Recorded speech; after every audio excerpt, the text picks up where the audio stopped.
यह कहानी एक गांव का है। उस गांव का नाम है अनूपपुर। लगभग यह कहानी 1985 की बात है। अनूपपुर जो गांव है, उस गांव के किनारे पर एक इमली का पेड़ था। कई तरह की अफवाहें उस पेड़ के बारे में फैली हुई थी। कोई कहता कि वहाँ एक चुड़ैल रहती है और कोई कहता कि वहाँ कोई रहस्यमय तांत्रिक आधी रात को तंत्र मंत्र करता है और शैतानों को खुश रखता है। एक रात गांव में एक महिला 2 जुड़वा बच्चों को जन्म देने के दौरान मर जाती है। घर के सभी लोग सदमे से ग्रस्त। शादी हुए सिर्फ 2 साल हुआ था और इस तरह 2 मधुमेह बच्चों को छोड़कर वो चली गई। उसके पति का नाम था प्रकाश। प्रकाश की हालत बहुत गंभीर हो गई थी। अपनी पत्नी को इस तरह खो देने के बारे में तो उसने कभी सोचा ही नहीं था। खैर, अब सवाल था उन बच्चों की परवरिश का, तो इसका जिम्मा प्रकाश की भाभी ने लिया, जिनका खुद का भी 4 महीने का बच्चा था।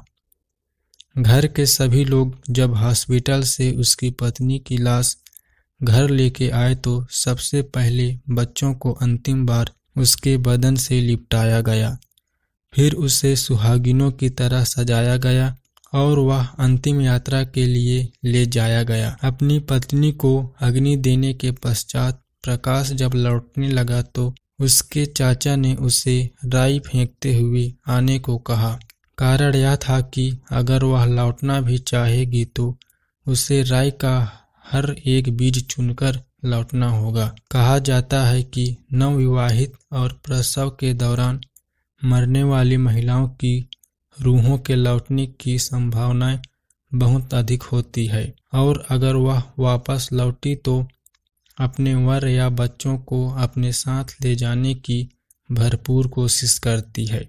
इसलिए राई के इन दानों को जितना ज्यादा फेंका जाएगा, उनके लिए एक एक बीज चुनकर लौटना उतना मुश्किल हो जाएगा। प्रकाश ने राई के बीज फेंके और लौट आया, लेकिन अपनी पत्नी को खो देने का गम उसे खाए जा रहा था। ऊपर से 2 बिन मां के बच्चे। उसी रात सपने में उसने अपनी पत्नी को देखा। खूबसूरत दुल्हन की तरह सजी अपनी पत्नी को देखकर वह मंत्रमुग्ध सा रह गया। वह बोली, मैं आपसे मिलने चाहती हूँ। गांव के किनारे पर मरघट के पास जो इमली का पेड़ है, वहां आइए, ऐसा बोलकर वो गायब हो गई और प्रकाश की नींद खुल गई। पत्नी की याद में पागल सा प्रकाश बिना कुछ सोचे समझे आधी रात को उस इमली के पेड़ की तरफ चल पड़ा। आज उसने इस इमली के पेड़ के बारे में फैली सारी अफवाहों को दरकिनार कर अपनी पत्नी से मिलने का फैसला कर लिया था।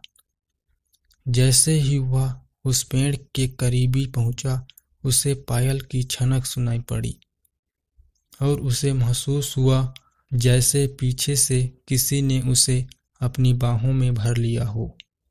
वो पलटा तो सामने उसकी पत्नी थी। आंखों में काजल, मोगरे के गजरे की खुशबू, लाल बिंदी, सिंदूरी मांग और शादी की लाल साड़ी। एक पल के लिए तो वह ये भूल गया था कि वह मर चुकी है। फिर उसे बाहों में भर के वह फूट फूट के रोने लगा। प्रकाश की पत्नी ने उसे चुप करवाते हुए कहा, देखो प्रकाश, अब मैं मर चुकी हूँ, लेकिन मैं मर कर भी तुमसे दूर नहीं जाऊंगी। तुम अगर राई के उन बीजों को पीछे ना फेंकते तो मैं उसी वक्त तुम्हारे पीछे पीछे घर आ जाती। खैर, अब मैं जैसा कहती हूँ वैसा ही करना। मेरे 10 क्रिया के दिन जब तुम मरघट पर मुझे भोग चढ़ाकर लौटोगे तो पीछे पलटकर मुझे हाथ से साथ चलने का इशारा करना। मैं वापस आ जाऊंगी। याद रखना, तुम्हें बहुत से लोग कहेंगे कि पीछे नहीं पलटना, लेकिन तुम पीछे पलटना, तभी मैं वापस आ सकूंगी। अपनी पत्नी के मुंह में फंसा प्रकाश यह भूल चुका था कि एक मृतक की आत्मा कितनी घातक हो सकती है। वह तो बस अपनी पत्नी वापस चाहता था। अपने मधुमेह बच्चों की माँ वापस चाहता था। खुशी खुशी घर वापस आकर वह सो गया और 10 क्रिया के दिन का इंतजार करने लगा। 10 क्रिया के दिन कई तरह के पकवान बनाकर एवं सुहाग का सामान लेकर अंधेरा होते ही सारे आदमी मरघट की ओर चले पड़े। उन्हें बुजुर्गों ने सावधान किया था कि भोजन का थाल और सुहाग का सामान रखने के पश्चात लौटते वक्त पीछे न पलटें, चाहे कोई भी परिस्थिति हो, लेकिन पलटना यानी मौत को बुलावा देना। मरघट पहुंचते ही उन्हें इत्र की खुशबू आने लगी। जल्दी जल्दी थाल रखकर सारे लोग घर की ओर मुड़ गए, किंतु प्रकाश को अपनी पत्नी नीलम की बात याद आई। वो पीछे पलटा और हाथ से इशारा करके अपनी पत्नी को बुलाने लगा और वह रूह उसके पीछे पीछे चल पड़ी। इसके अंजाम से अंजना प्रकाश खुशी खुशी घर लौट आया। उसके चेहरे और खिलती हंसी देख सबको आश्चर्य हुआ कि आखिर कैसे वो इतना खुश रह सकता है, जबकि उसकी पत्नी की मौत कुछ दिन पहले ही हुई है। लोगों ने सोचा शायद वो इस सदमे से उबरने की कोशिश कर रहा है। अपने कमरे में आते ही उसे एहसास हुआ कि उसके पीछे किसी ने दरवाजा बंद किया। वो समझ गया कि ये उसकी पत्नी ही है। पर अचानक कमरे में अंधेरा छा गया और अजीब अजीब सी आवाजें आने लगी। उसने देखा कि दीवारों पर अजीब अजीब सी आकृतियां बन रही है और फिर उसे उसकी पत्नी नजर आई। वो आगे बढ़ी और बोली, प्रकाश, मैं लौट आई हूँ, हमेशा हमेशा के लिए, लेकिन मेरे बच्चे कहाँ हैं? अरे बच्चे तो भाभी के कमरे में है, उनके पास सोए हुए हैं। ये क्या प्रकाश, तुम उन्हें वहाँ क्यों छोड़ आए? अभी के अभी उन्हें यहाँ ले आओ, वो अब मेरी और मेरी सखियों की जिम्मेदारी है। सखियों की जिम्मेदारी? कौन सी सखी नीलम? मैं अकेली नहीं आई, मेरे साथ मेरी 2 सखियां भी आई है, वो भी हमारे साथ ही इस घर में रहेगी। प्रकाश असमंजस में पड़ गया। तभी उसने देखा कि 2 औरतें, एक जिसके हाथ में एक भ्रूण है, यह औरत गर्भावस्था के 7वें महीने में ही सीढ़ियों से गिरकर गर्भ में पल रहे बच्चे सहित मर गई थी, और दूसरी जो नई नवेली सी सजी एक दुल्हन। ये औरत सुहाग रात के दिन पति द्वारा दूध में जहर डालकर मार दी गई थी, क्योंकि वह किसी और से प्यार करता था। ये सब जानकर प्रकाश घबरा गया। वे दोनों प्रकाश की तरफ बढ़ी और बोली, हम यहाँ आए हैं शरीर की तलाश में। तुम्हारे घर के किन्हीं 2 लोगों के शरीर को हासिल कर हम उसी में रहेंगे, और तुम्हारे एक बच्चे के शरीर में मेरा ये अजन्मा बच्चा रहेगा, और एक बच्चा नीलम के साथ रहेगा, जिसे वो जल्द ही मारकर रूह में परिवर्तित कर देगी, और फिर हम तुम्हें भी अपने साथ ले जाएंगे अपनी दुनिया में। लेकिन इन सब के लिए हमें कल रात्रि की अमावस तक का इंतजार करना पड़ेगा, और तब तक हमें शरीर चाहिए, और अंतिम दिन उन्हीं शरीरों की बलि देकर हम तुम्हें साथ ले जाएंगे। प्रकाश इन सारी बातों को सुनकर बुरी तरह घबरा गया। ऐसा कुछ तो उसने सपने में भी नहीं सोचा था कि उसकी खुद की पत्नी इस तरह के खतरनाक इरादों के साथ लौटेगी। वो बोला, देखो नीलम, मैं बस ये चाहता हूँ कि जिंदगी भर तुम मेरे साथ मेरे पास रहो। तुम अपनी सखियों को यह से जाने का कहो, मैं अपने परिवार पर इतना बड़ा खतरा नहीं आने देना चाहता। और फिर ये दोनों मुझे मारने की भी बात कर रही है, तुम इन्हें यहाँ से जाने का कहो। नीलम हंसी और बोली, तुम क्या सोचते हो तुम जिंदा रहो और मैं बिना शरीर के तुम्हारे साथ रहूं? ये तो नाइंसाफी है प्रकाश।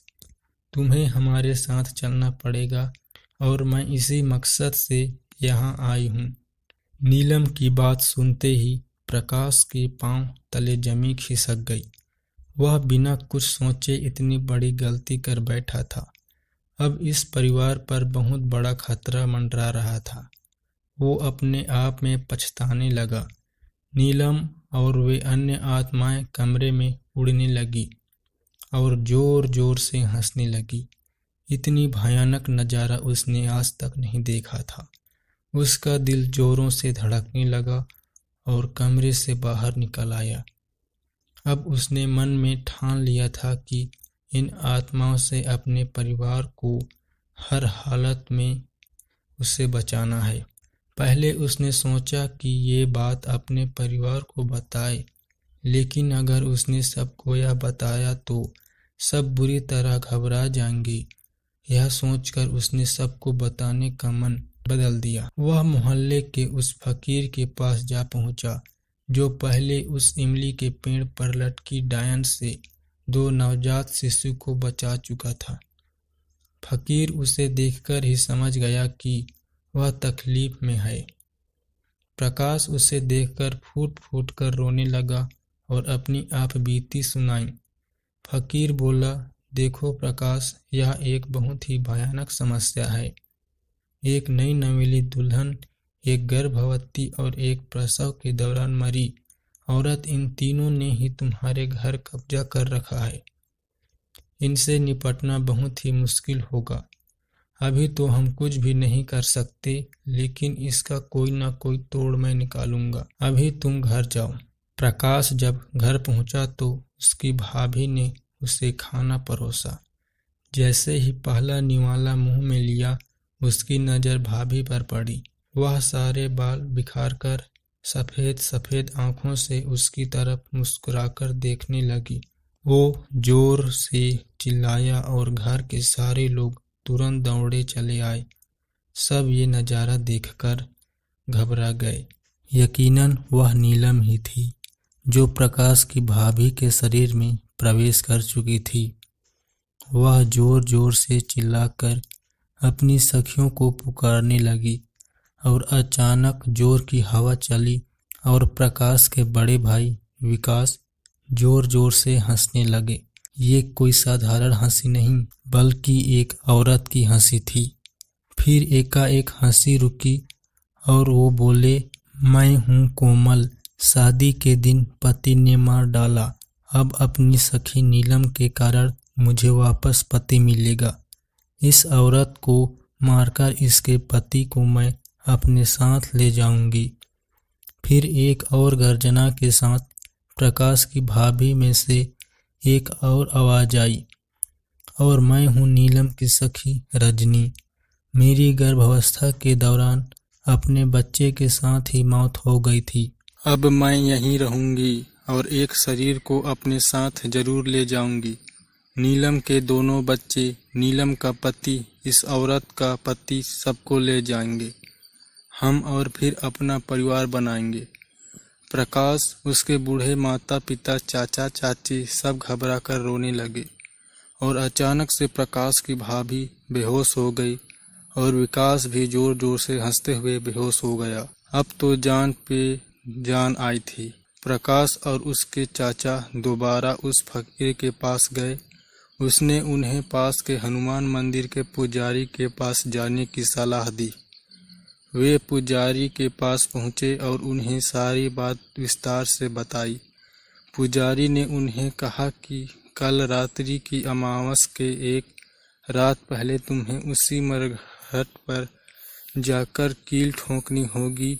हर कील के साथ हर आत्मा का आह्वान करना होगा, लेकिन याद रखना, ये काम जितना सुनने में आसान है उतना करने में नहीं।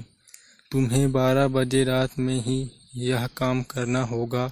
आत्माएं तुम्हें रोकने की भरपूर कोशिश करेगी, लेकिन अगर उस वक्त तुम डर गए तो समझो तुम्हारा परिवार बर्बाद होने से नहीं बच सकेगा। पुजारी ने अभिमंत्रित कील प्रकाश की हाथ में दी और उसके हाथ में एक रक्षा सूत्र दिया। काल रात्रि को सिर्फ 2 दिन बाकी थे और आत्माओं ने घर में आतंक मचा रखा था। कभी उसकी भाभी पर जख्मों के निशान हो जाते, कभी उसके बड़े भाई विकास तकलीफ से तड़पते चिल्लाते रहते, कभी बच्चे हवा में झूलते नजर आते, कभी जोर जोर से चीखने की आवाज़ आने लगती।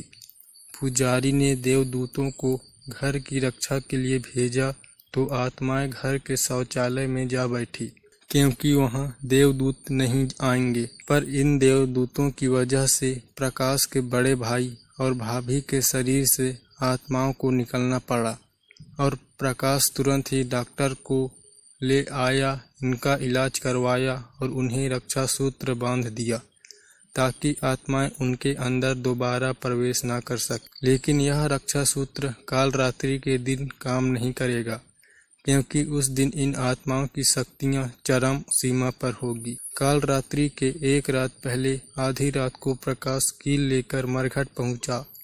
उसने सबसे पहले अपनी पत्नी का आह्वान किया और जमीन पर कील ठोंकने लगा। अचानक उसे अपने गले पर दबाव महसूस होने लगा और उसका दम घुटने लगा। उसने तुरंत रक्षा सूत्र निकाला और अपने गले में बांध लिया। जोर जोर से चीखने की आवाज़ निकली और फिर अचानक शांति छा गई। अब उसने दूसरी कील निकाली और कोमल का आह्वान किया। उसने महसूस किया कि कोई उसके कानों में इतनी जोर जोर से चीख रहा है जैसे उसके कान के पर्दे किसी भी वक्त फट जाएंगे। उसने मन ही मन हनुमान जी का नाम लिया और पूरी ताकत से कील ठोंक दी। पसीने से तरबतर उसने अब कांपते हुए तीसरी कील निकाली और रजनी का आह्वान किया, लेकिन रजनी ने उसे कील ठोंकने का मौका ही नहीं दिया और प्रकाश को हवा में उछाल दिया। प्रकाश के हाथों से कील गिर गई। वो उस अंधेरे में कील तलाशने लगा, लेकिन इधर रजनी ने उसकी गर्दन पर काट दिया। वो चीखा, लेकिन उसने हिम्मत नहीं हारी। रजनी उसे घसीटने लगी और इसी दौरान जमीन पर गिरी कील प्रकाश के हाथ लग गई। उसने तुरंत पूरी ताकत से पास रखे पत्थर से कील ठोंक दी और मरघट में सन्नाटा छा गया। उसकी जान पे जान आई और राहत की सांस लेकर वह घर पहुंचा। जब घर पर उसने सभी को स्वस्थ देखा तो उसकी खुशी का ठिकाना नहीं रहा। अपने भाया को गले लगा के वह रो उठा। उसकी माँ ने उसे समझाया कि अब दिल छोटा ना करो प्रकाश, खतरा टल चुका है, तुम्हें दूसरी शादी कर लेनी चाहिए। जरा अपने नन्हे बच्चों के बारे में तो सोचो। तभी प्रकाश अपने बच्चों की तरफ बढ़ा और उसने एक नन्हे मुन्ने को गोद में लिया और सहलाने लगा। बच्चा रोने लगा। फिर उसकी भाभी ने उस बच्चे को गोद में लिया और दूध पिलाने कमरे में ले गई। प्रकाश ने दूसरे बच्चे को गोद में लिया। बच्चा गहरी नींद में सो रहा था। उसने जैसे ही उसे पुचकारा, बच्चे ने आंखें खोली। सफ़ेद आंखें और गालों पर काले निशान। वह बच्चा मुस्कुराने लगा। वह समझ चुका था कि वह एक और कील ठोंकना भूल गया है, उस अजन्मे भ्रूण के लिए जिसने उसके बच्चे पर कब्जा कर लिया था।